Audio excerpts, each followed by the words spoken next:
I'm Jane from the Dark Gallery, and you are watching The Game Code. Good afternoon, ladies and gentlemen. I am here with the one, the only, Andrew Dorfman. How are you doing today, sir?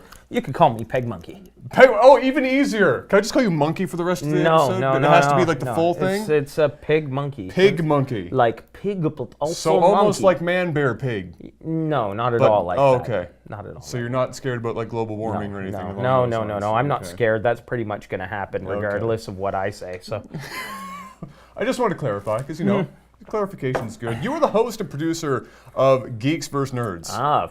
I am? Apparently. Oh, jeez. That's a thing that this I paper... wish people would tell me this stuff. I mean, I'm looking at it, so if this piece of paper tells me either my producer's lying to me or somebody else is, so I'm just going to say that is a distinct possibility. I will take that title. Thank you very much. I think that would be a great title to Thank you have. for giving me that title. That started out as a podcast in your own home, right? Like that's how that kind of got underway? Originally, it started out as me sitting around with a bunch of guys playing role-playing games or playing video games. Geeks have been doing this for years and years and years and years and years. And I'm sure it goes back hundreds of thousands of years to people sitting around a campfire arguing whether a bear could take on a pack of wolves, right? Sure. You know, like it's happened for centuries. So that's how that kind of got underway. So what made you decide to just do this then? Take it from that stage into something that it became what it is now? Like, where was that transition? Originally we were gonna just sit in a room, much like this one, and have stupid arguments. Okay. And I talked to my friend Jay, and Jay said, no, we should do this in front of an audience. Why not take it one step further? Oh yeah, well, let's make it more complicated. Sure, why not? So that's what we did. We planned out the show, did our first show. I think we had 3 chairs and 2 tables, and I was sitting on a stool in the middle of the stage. It was really super ghetto. That's pretty but good. We had 16 people who came out to see it. But That's not bad. Now, how many of those 16 people did you personally know? all of them. Okay.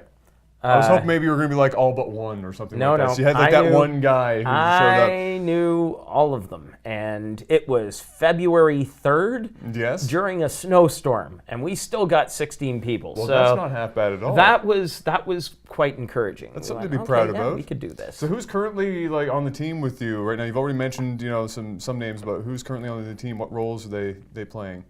Well, we have such a huge team. We're all volunteers to pull this off. We have Tina, who handles our merch and sales.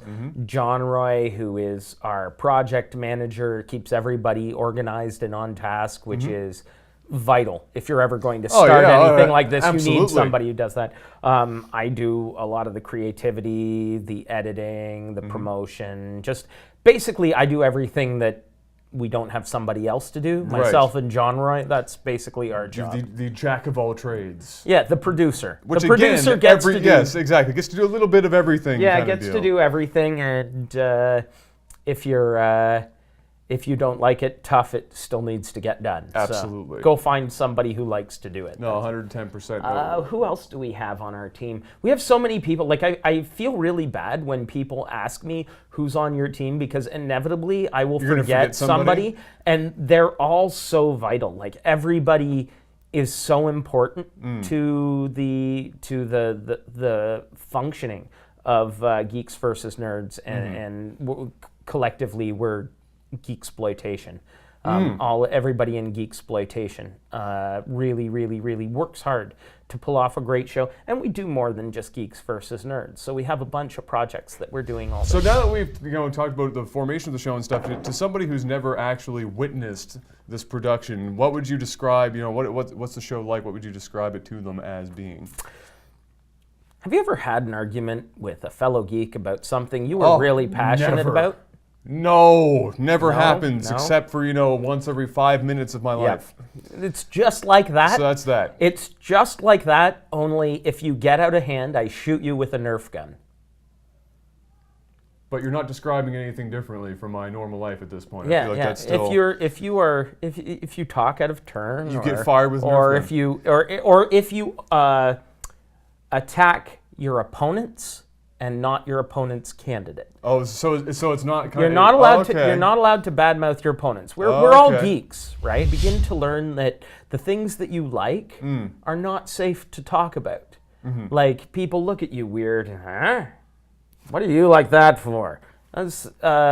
You get it. So you're trying to minimize that within the group of people that are already enjoying. No, I've outright banned it entirely with the Nerf gun. Yep, with a Nerf gun. It's really, really hard to maintain a train of thought when I am unloading Nerf darts. So do you have like one of those like barreled ones, like that you just like fire off like a fully auto one? Okay, well I've got the one that I wear. It's an 8-shooter. It's a Maverick, so it's like click, pank, click, pank. One of those. Also sitting on the table, I have 2 automatic ones that are battery powered, so I can flip them on, put 10 shots in each hand. That's if I have to suppress both sides simultaneously. That's an impressive. I have an assault rifle for long-range shots, and if somebody really, really pisses me off, I have a rocket launcher.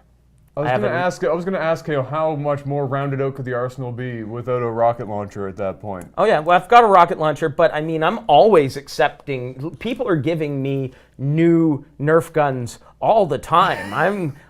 So you're not going to have a distinct collection of Nerf guns that you No, I'm going to put them all up on stage and just grab the first one. Like, nope, that one isn't working.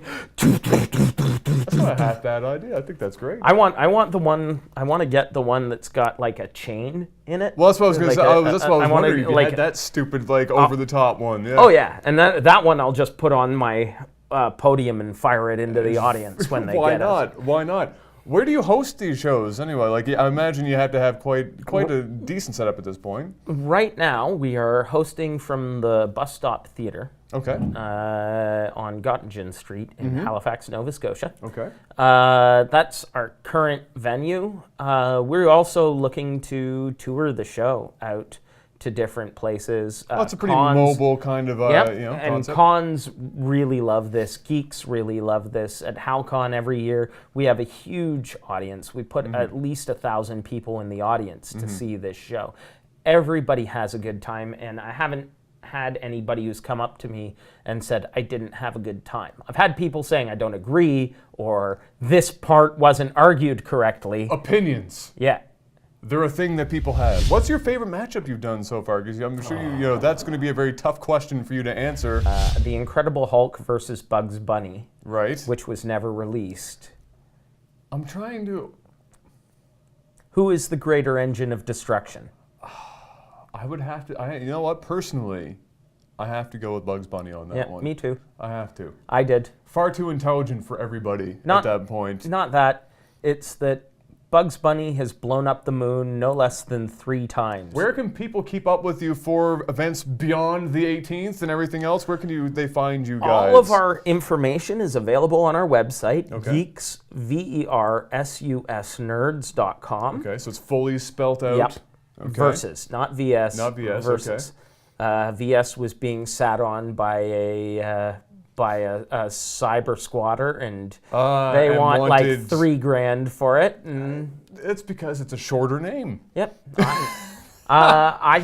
When we started this and I couldn't get VS, I turned to everybody in the company and said, okay, from now on, anytime you spell versus, you have to spell it out completely. From here on out. It doesn't. You're the rest of your life. Yeah. As long as you are working for Geeks versus Nerds, whenever you write verses, you have to write it completely. You have to write it out. Just because it makes it easier to remember. Sure. So they can find everything they need to do or find out on that website. On Geeks versus Nerds, or you can go to our Facebook group, and our Facebook group has daily updates as well. So if you search Geeks versus Nerds up on Facebook, you'll find our group, and we are constantly updating that and putting links to the stuff we're working on or coming up.